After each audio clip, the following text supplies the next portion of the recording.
This chapter directly continues from the previous chapter. Please ensure you follow the web series chronologically. All the links will be provided in the description below. Thank you.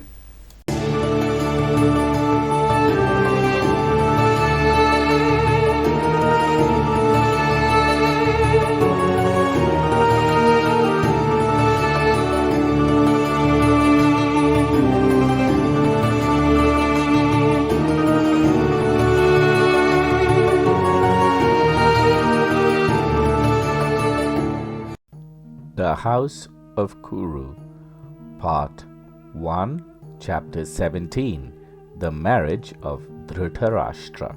Realizing that Dhritarashtra needed to be kept busy, Bhishma began arranging the marriage for the prince. Far away in a land called Gandhara, there lived a king with the name called Suvala.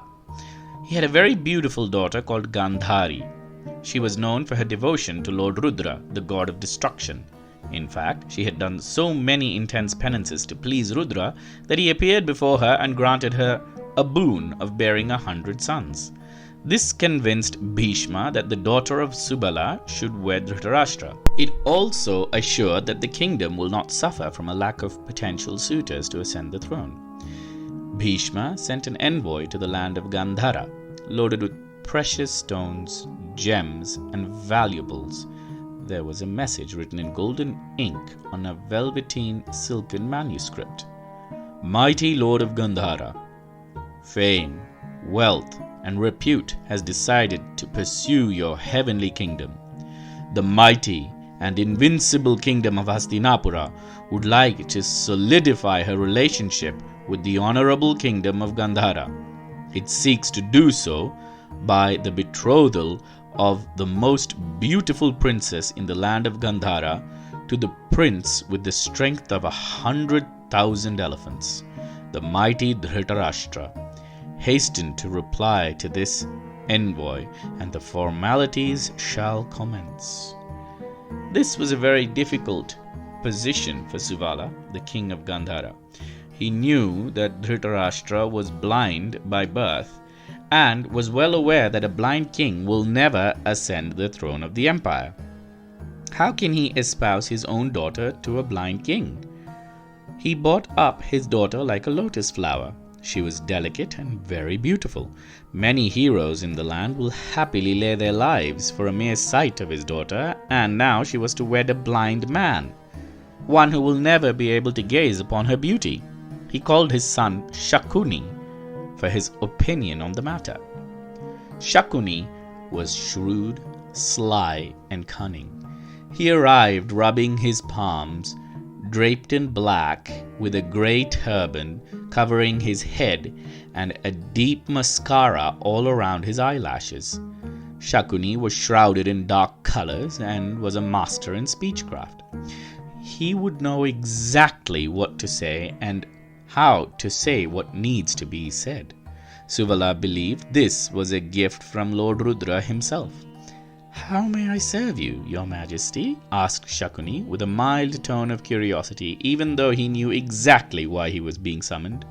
Shakuni was never unaware about anything that happened within the walls of the palace. He had heard from his spies in Hastinapura about Bhishma's proposal long before the envoy arrived. "Shakuni, my son, your wits are required, dear child, regarding the betrothal of your elder sister Gandhari," said Suvala. It was customary in the land of Gandhara that the male relatives made marital decisions on behalf of the females in the household. So it did not come as a surprise to Shakuni at all that Suvala, his father, was asking his opinion on his elder sister's betrothal. Shakuni perused through the envoy's message with a borrowed forehead. He read the envoy not once, but twice, and then a third time before speaking. "Father," he said, "now as the son and heir of Gandhara, this is but a pleasant surprise. Everyone has heard about the might of the kingdom of Hastinapura and the nobility of the house of Kuru. The very thought that my sister will be the daughter of the kingdom brings me much joy. I feel celebrations are in hand. Shakuni was shrewd.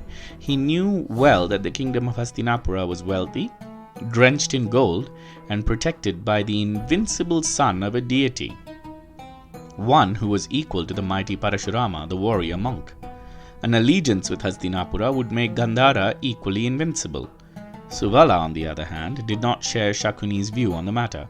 "What are you saying, my child? My daughter Gandhari will never ascend the throne of Hastinapura. She will wed a blind man who will live in the shadows of his younger brother. This is an insult to us. Bhishma is demanding Gandhari's hand, knowing he defeated our kingdom only a few years ago, despite paying tribute to him. He now wishes us to insult us further by marrying the blind man to our daughter," said Suvala. This was true. Bhishma waged a war against Gandhara as part of strengthening his empire not too long ago. The land of Gandhara was defeated by Bhishma and tribute was paid to him. As Suvala narrated the events of the Digvijaya, or conquest, he became more and more enraged at his humiliation under Bhishma. "This will not do. I will personally gather my army and march into Hastinapura. Bhishma thinks he can defeat me and take my daughter as a prize. This will be over my dead body," bellowed Suvala. "Yes, your majesty. I will ready the horses. I feel that the entire army needs to march, as Bhishma alone will be able to crush us under the might of his chariot's hooves and wheel. However, you're right. Honor is honor, and to a kingdom such as ours we must "Wait," interjected his father, as Shakuni was speaking. "Perhaps I spoke too soon." Shakuni knew his father was a coward. He certainly had passion, oh yes, but no sane man, let alone Suvala, will dare challenge Bhishma. The legend of the war between the warrior monk Parashurama and Bhishma had traveled long and far. Bhishma would make short and quick work out of Suvala and his entire army, a fact Shakuni knew, and the knowledge that his father's bark was louder than his bite was an intuition Shakuni was counting on. Suvala was feeling a little awkward with his sudden rage and the declaration of war against the house of Kuru, and Shakuni sensed that. "Your decision is most wise, your majesty," he said, now as the minister of the kingdom. "We must analyze our options thoroughly before taking any action. I spoke too soon. I forgot about our humiliation at the hand of the Kuru guardian. For this I hope the king of Gandhara would forgive me. I only spoke as the son and not as the minister of the kingdom," said Shakuni. "How can I not? You are my son and scion of the kingdom. You thought wisely, but I thought with my emotions. I am glad you keep me in check, dear boy," said Suvala. "Come, let us leave this matter for now. Mull it over it another day, perhaps," asked Suvala. Shakuni was hesitant.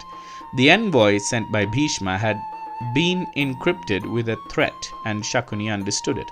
"Father," said Shakuni, without stroking his father's ego, "perhaps there is another translation of the envoy that Bhishma issued."